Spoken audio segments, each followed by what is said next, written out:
Hello again everyone, and welcome to my next video. This will be another installment of an ongoing series exposing corrupt rabbis involved in Jewish divorce. My last video highlighted Mendel Epstein, a notorious gangster rabbi who used brute force, which is the worst form of coercion, to procure a Jewish divorce document known as a get. Any regular viewer of this channel knows by now that this practice is universally rejected today. He ran his operation for 30 years, causing women immeasurable harm during that time by producing many invalid gittin, which they later discovered was not really kosher all along.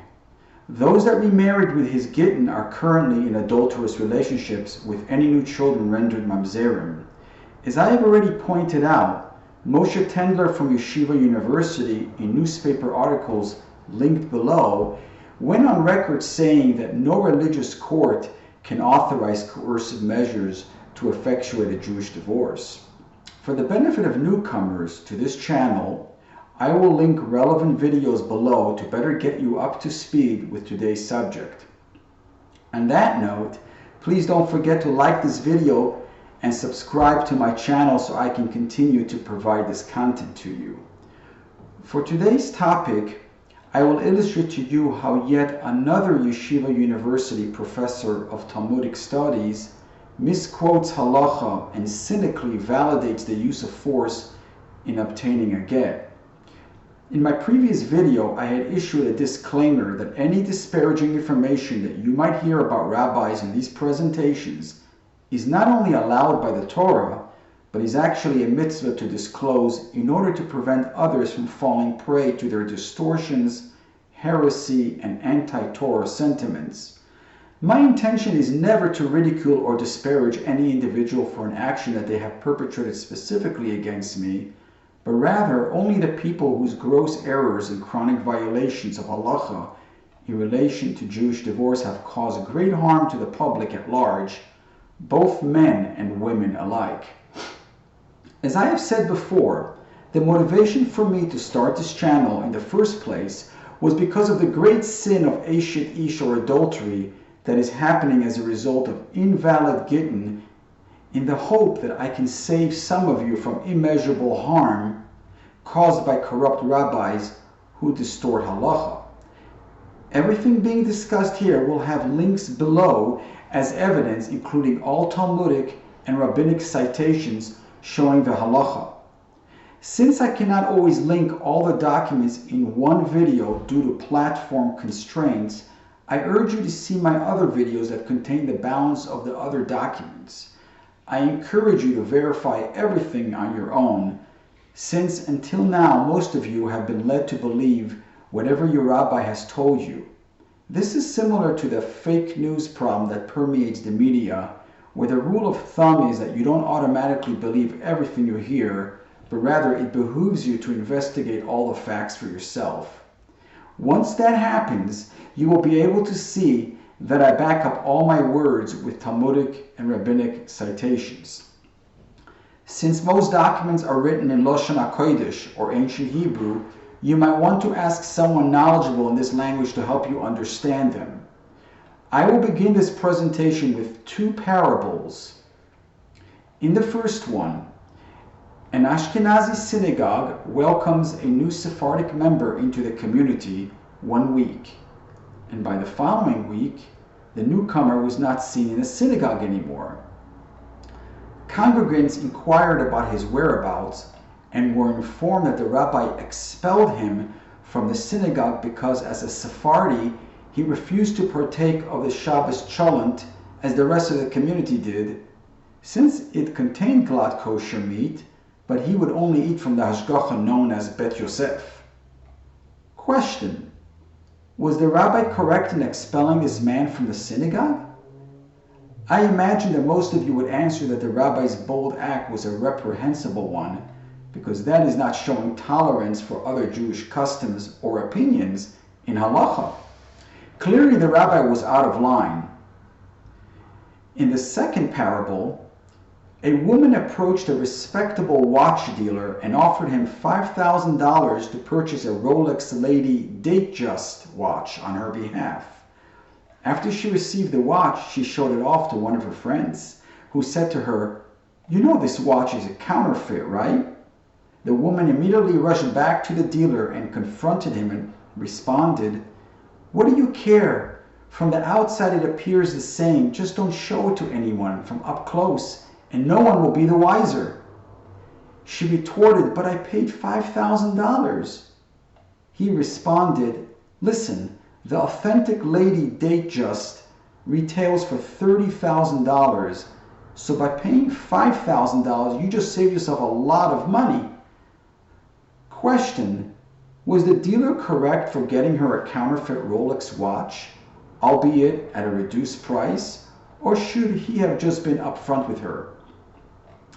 I will come back to these parables later in the video, but for now, you should know that the lessons from these parables pertain directly to the subject of this video, Rabbi Herschel Schachter from Yeshiva University. Now you may be asking, what exactly are my credentials to speak about Herschel Schachter? The answer is twofold. Not only have I been victimized personally by him, having had first-hand knowledge of his tactics, but after delving into the halachas and researching him and his affiliations, I have come to understand his methodologies, distortions, and manipulations of halacha very well. I will demonstrate to you now how Schechter is someone even more savvy and stealthy than Mendel Epstein, and how he is a master of the sleight of hand and a cunning manipulator of halacha. Schechter's pen is mightier than Epstein's cattle prod in that he has skillfully intertwined unrelated facts in halacha, creating distortions that most people would not pick up on. As he is affiliated with the RCA, the Rabbinical Council of America, as well as ORA, the Organization for the Resolution of Agunot, and all three of them toe the same line as it pertains to a get, what will be stated here is not just in regards to Schechter alone, but also to include the RCA and ORA as well. Remember that the Talmud states that those that support violators of halacha are culpable for the same sin. I am now going to show you how Schechter uses several methods to manipulate and distort the halacha in order to achieve his goal of being able to coerce almost every get that he's involved in. Firstly, Schechter applies sensitive rulings universally. In the opening Mishnah of Avos, the sages state that it is imperative that a judge exercise caution in judgment and not render all cases in a similar fashion. Each case has its own unique details and facts that can change the outcome or decision. Yet we see from Schechter's written statements and from an audio lecture linked below that he has invented a universal halacha that he applies to all cases. In the audio, at approximately 13 minutes and 6 seconds, he mentions that the halachas restricting coercion only apply if the husband and wife live together while undergoing divorce. But in instances where the parties have lived apart, such as they have a civil divorce, then coercion is always allowed. This statement of his appears nowhere in halacha, but is instead made up by Herschel Schachter. In fact, I quoted previously a Noda Beyehuda, which I will link again, that directly contradicts Schachter. He fails to mention how prevalent it is for women today to expel their husbands from the marital home using false orders of protection, and how this fact changes everything. As I previously stated in the video link below, the Talmud has delineated three distinct categories of get coercion, which determines if and when coercion can be applied. The three categories are: A, kofen legarish cases, where you can coerce even through brute force, which are listed in Masechet Kesuvat 77a, and only those cases. B, chayev legarish aval ein kofen, cases where we ask the man to divorce but never apply direct coercive measures, but only withhold favors, with an emphasis on the word favors. And C, eino chayev legarish, where the man is not obligated to divorce, and where poskim hold that most cases today fall into this third category. Schachter never makes mention of any of this, as he likes to lump all cases together as coercible. Secondly, not only does Schachter not separate these categories, but he goes one step further and advocates physical violence against men, as well as other coercive measures employed by his pet organization, Ora. In the first 9 minutes of an audio linked below, you will notice that he quotes a Rabbi Akiva Eger about jailing a man, as well as another instance of beating a man.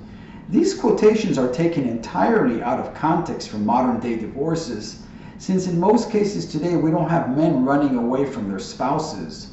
In fact, in the case that he quotes, it's a scenario where the wife wants the husband, but he wants to run away. Additionally, running away in those days meant total disappearance, where no means of communications was available. And Schechter seems to repeat the same misinformation about coercion in one of his written responsa linked below. So the question now is, why does Schechter repeatedly quote something that is not relevant and inapplicable in today's circumstances? It is evident from his taken out of context cited sources that he believes in coercive measures in almost all circumstances of a get. All this is really not surprising coming from Schechter, since he actually got himself into hot water once with Yeshiva University for making a comment in regards to assassinating the Prime Minister of Israel, which he later regretted, and which I will link in an article below.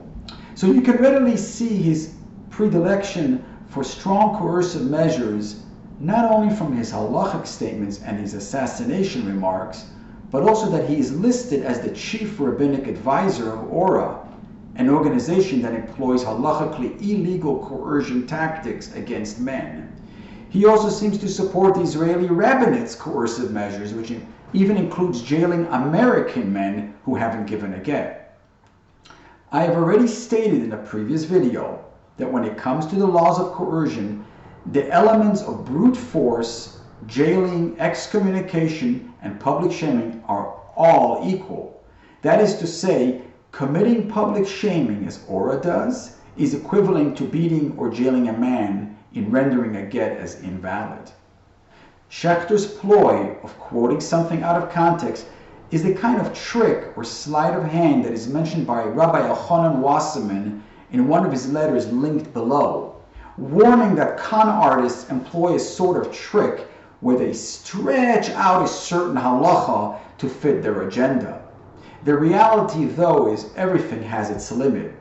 In Schechter's case, he quotes a Talmudic concept of Ovid inish dino lenafshe, which means a person can take the law into their own hands. It just so happens that this exact Talmudic quote is mentioned in Rabbi Yochanan Wasserman's letter as an example of a halacha that is being abused by people such as Herschel Schachter, who want to employ illegal force. See the links below, where great Rishonim and Achronim warned against using even the methods used by Ora, not to mention brute force. But Schechter seems to know better. The reality is that Schechter's opinion is just that, his opinion, contrary to the consensus of sages greater than him. In fact, the sages warn not to be lenient in this matter, as errors in halacha will lead to the sin of Eshet Ish. Don't be surprised if I tell you that a close friend of mine approached Schechter on numerous occasions complaining that Ora has been targeting certain men wrongfully, and Schechter told him that he will look into it. But lo and behold, nothing was ever done. Schechter's tainted thought process seems to corroborate another letter linked below from Rabbi Yochanan Wasserman.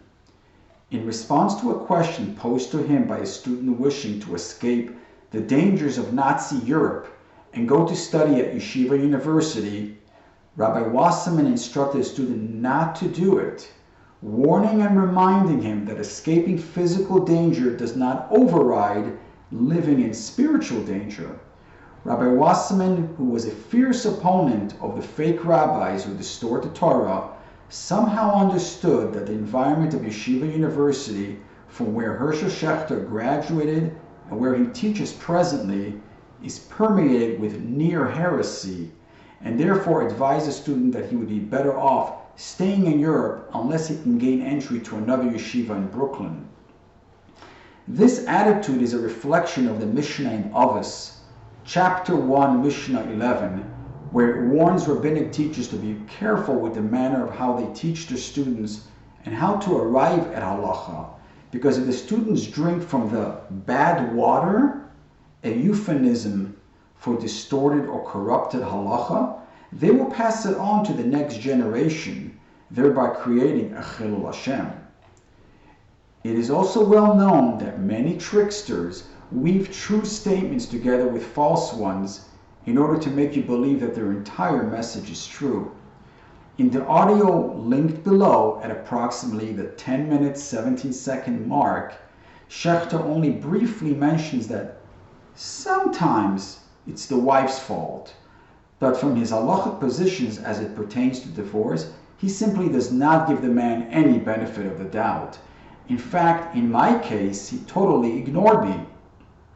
So let me share with you now some important facts about my case, through which you will see for yourself that if Schachter was honest and did his due diligence, he would be forced to agree that I'm in a category that is exempt from coercion.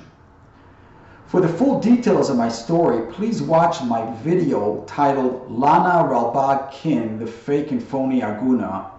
But right now, I will only briefly touch upon my story in order to illustrate to you the wickedness of how some rabbis condemn innocent men and violate multiple serious sins such as Eshet Ish, Mamzerim, Lashon Hara, Malbim Pnei Chaver Barabim, and countless more in the process. From the outset of my case, I went to the Beis Din of Moshe Gabioff in Monsey, New York, but my wife Lana went to civil court. I've already mentioned in previous videos that litigation in civil courts is against halacha according to all opinions, except for Herschel Schachter, who allows it. Then my wife did another anti-Torah tactic in which she obtained a gag order from a family court, the specific purpose of which was to prevent me from disclosing to a Beis Din her nefarious computer activities, which, if discovered, would likely make her lose custody of our son. In a letter linked below, Rabbi Gabioff warns her to remove the gag order as it violates the Torah, and in fact, he placed a Seruv on her. I deposited a get and was allowed to remarry as per halachic guidelines by which she is known as a moredis, not an agunot, for violating the halachas of divorce and preventing me from talking freely in front of any Beis Din. Now you should know that I sent Schachter all of the documents pertaining to my case, not only by regular snail mail, but also via fax and email in 2009, which you can find linked below. Even though Schachter received my package in 3 different ways, he has never responded to my request to analyze the facts before rendering any of his decisions. The third system that Schachter employs is that he gets away with committing his distortions of halacha by refraining from stating certain facts, willfully concealing the truth from the public. That is to say, his distortions and manipulations of halacha are not only evident from his written and oral statements, but also from his omissions. Baruch atah Adonai Eloheinu melech haolam shehakol niya b'dvaroi.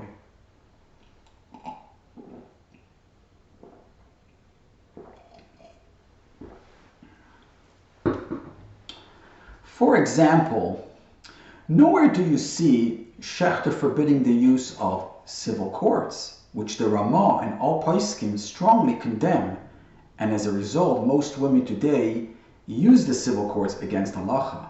The reason that Schachter leaves it out is because the Maharik, quoted by the Ramah, states that once someone uses civil court, they lose out at a Beis Din setting. This means that the woman could not demand a get until she rectifies the damage she caused by going to civil court. So in all of Schachter's lectures on divorce, he makes no mention of this universally accepted prohibition. If he were to admit or acknowledge this halacha, his whole position on divorce matters falls flat on its face, as most women today are in violation of this. Another fact that he doesn't admit to is that the gittin of Mendel Epstein, which were procured through brute force, are invalid, even though his colleague from Yeshiva University, Moshe Tendler, has already stated in a newspaper article that they are not kosher. In fact, the RCA, which Schechter has a relationship with, finally put out a resolution in 2014 stating that, in light of recent illegal incidents of violent coercion of Jewish divorces in the United States, the RCA membership condemns unreservedly the use of violence to compel the giving of a get. But if the RCA, Ora, and Herschel Schachter, Moshe Tendler, and all the rest of the phony rabbis would really care about those poor women who have received faulty gittin as a result of Epstein's anti-Torah approach, they wouldn't have remained silent until Epstein's 2013 arrest. Why have they not spearheaded a campaign since then to obtain new and kosher gittin for those poor women who were duped by Epstein in obtaining an invalid get? The RCA condemned violence in their resolution, but they did not declare that those coerced gittin are invalid. Why aren't they investing in helping agunot ex post facto in the same way that they fervently helped them the first time around? You will find the answer if you visit the RCA website, where you will quickly discover that rather than being about promoting the halachic truth, they are primarily a political organization that cares more about public relations than being proper in the eyes of Hashem. Another of Schechter's omissions is the fact that the Rabbanut in Israel on a regular basis jails husbands, even American citizens, who don't give a get.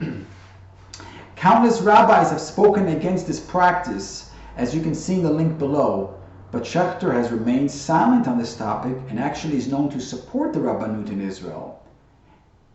In an Ami magazine interview on October 2011, Schechter criticized the Beis Din system, labeling it as corrupt.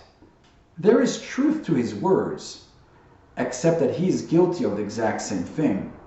That is because when he operates as a Beis Din, he too doesn't follow halachic protocol and therefore is guilty for acting as a corrupt dayan. As the Talmudic axiom goes, Kol ha-poisel b'muma poisel, which means when someone disqualifies another person for a particular flaw in character, it usually means that he has the same flaw. The fourth stealthy method that Schechter employed is that he allows a rabbi to intervene on a get matter and override another Beis Din's handling of the case. He states this very clearly in a letter, and you can hear it in the audio at 8 minutes and 50 minutes respectively. Schechter's forcing his way into matters that don't pertain to him go against the Mishnah in Ovis, chapter 4, Mishnah 7, which states that one should not use the Torah as a pickaxe to dig with, which means to use for one's own personal interest and also to be used like a cattle prod to overpower other people with mafia-like tactics. Returning again to my divorce, Schechter unlawfully interloped into my case despite having no jurisdiction over it, since a Beis Din in Muncie was already involved. Now, doesn't all this sound to you like mafia tactics? Everybody knows in halacha that one person cannot override a Beis Din, nor can one Beis Din override another, since we don't have a Sanhedrin today. Ironically, in the letter linked below, it appears that Schechter was addressing this to another case that he forced his way into. That was the case of Aaron and Tamar Friedman, a couple from Baltimore undergoing a divorce that was already being handled by the Baltimore Beis Din. Schechter sanctioned physical violence against the husband in that case, in the manner we previously discussed, and in fact, Friedman was a victim of just such an assault, even though the perpetrators were not successful in extracting a get from him. In this letter, Schachter insinuates that Rabbi Shmuel Kamenetsky, as a scholar, has the right to act on his own, despite the fact that the Baltimore Bezdin already maintained jurisdiction. At the end of his letter, he mentions that it's a mitzvah to listen to the words of a Talmid Chacham unless the Talmid Chacham has erred in halacha. That was Schachter's Freudian slip. As it turns out that Kamenetsky did indeed make a mistake in that case. I mentioned in my previous video that Kamenetsky, by arranging for an illegal annulment for Tamar Epstein, was found to have erred in halacha by the Bezdin of Rabbi David Feinstein. But Kamenetsky has yet to take the next step and inform the new couple who have wed with the illegal annulment, Tamar and Adam Fleischer, that they are required to separate since their marriage is considered adulterous in halacha. This is the same thing that Schechter did in my case. Not only did he force his way in, but he has acted deceitfully. In one of his letters linked below, he lied and stated that I don't want to go to Bezdin, when in fact I have been going all along. Additionally, he signed a Seruv against me along with 2 other rabbis without even following Bezdin protocol. The way it works is, prior to issuing a Seruv, a defendant must be sent 3 summonses. If during that time the defendant responds that he wants to go to another Bezdin, then they cannot issue a Seruv. So let us review now the 4 methods that Schechter uses to distort halacha.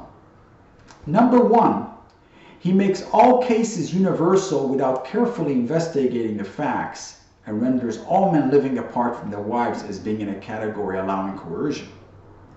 Number 2, he goes against most poskim who rule that today we don't employ direct coercive measures, but instead only do manias toiva, which means refraining from doing favors, but he apparently knows better. You can see this from his advocating jailing and beating a man and his active support of aura that utilizes direct coercive measures through public shaming. Number 3, he's more culpable for what he omits from his halachic reasoning than even the standard distortions that he engages in.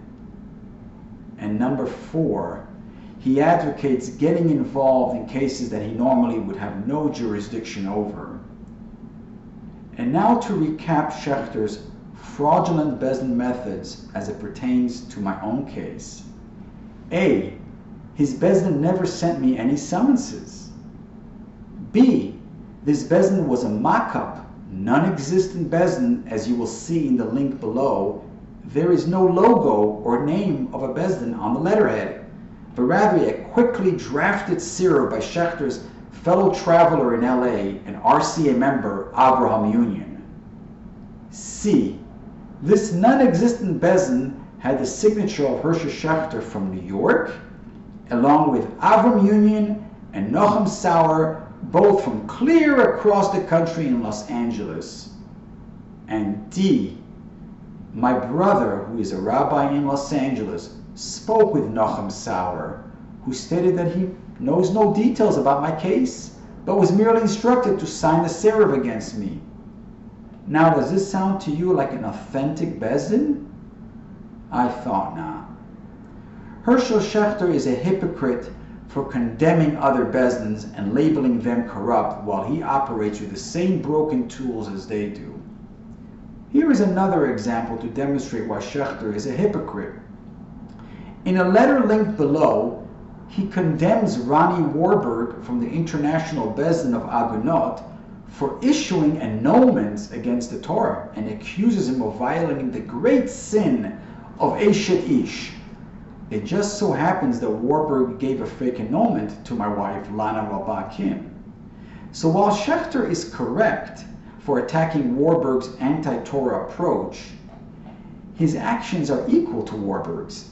You see, issuing an invalid get by means of coercion leads to the same consequences as issuing an annulment, since according to Torah law they are both invalid. There is more to the story of Schechter's fraudulent dealings with me, but I will leave that for another video. Suffice it to say that it has nothing to do with a get. Now, getting back to the parables I mentioned at the start of this video, Remember that Sephardic man who was expelled from the synagogue for not eating glad kosher meat? Well, I'm that man, except in my case, I am not Sephardic, and the story is not about Cholent. Instead, I am the man who went to a bezdin that Herschel Schachter doesn't approve of, and I deposited a get that Herschel Schachter doesn't approve of, so therefore Herschel Schachter decided that I should be expelled from shul. Does that sound normal? Had I given the get that he wanted, it would have clearly been considered a get mauso, an invalid get. We all can understand that there are customs and laws that the Sephardim follow which might be different in the Ashkenazim. So why in matters of divorce would things be any different? But more to the point, it is Schechter himself whose views are in the minority, while the majority of poskim agree with my position. The very fact that Schechter is not willing to allow another opinion in halacha demonstrates that this is all just anti-Torah bully tactics and nothing else. The Mishnah in Avos, chapter 5, Mishnah 10 says there are 4 types of characters in human beings.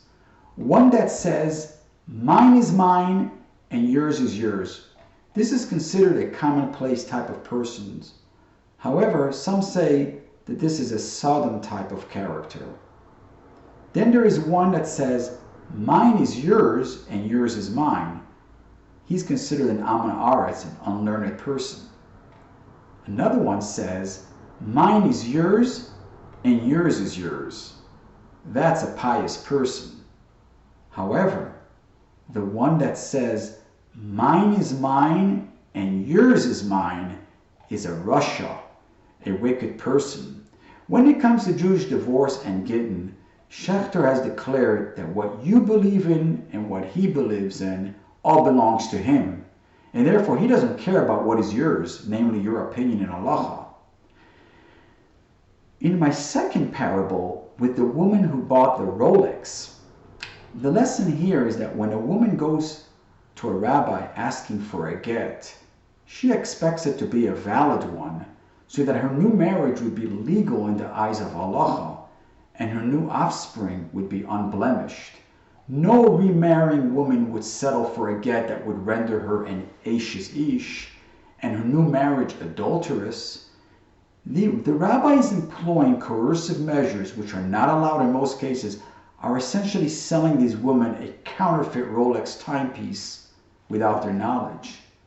On the surface, both gets look the same, but as time goes ticking by, it will become apparent that her get was counterfeit goods.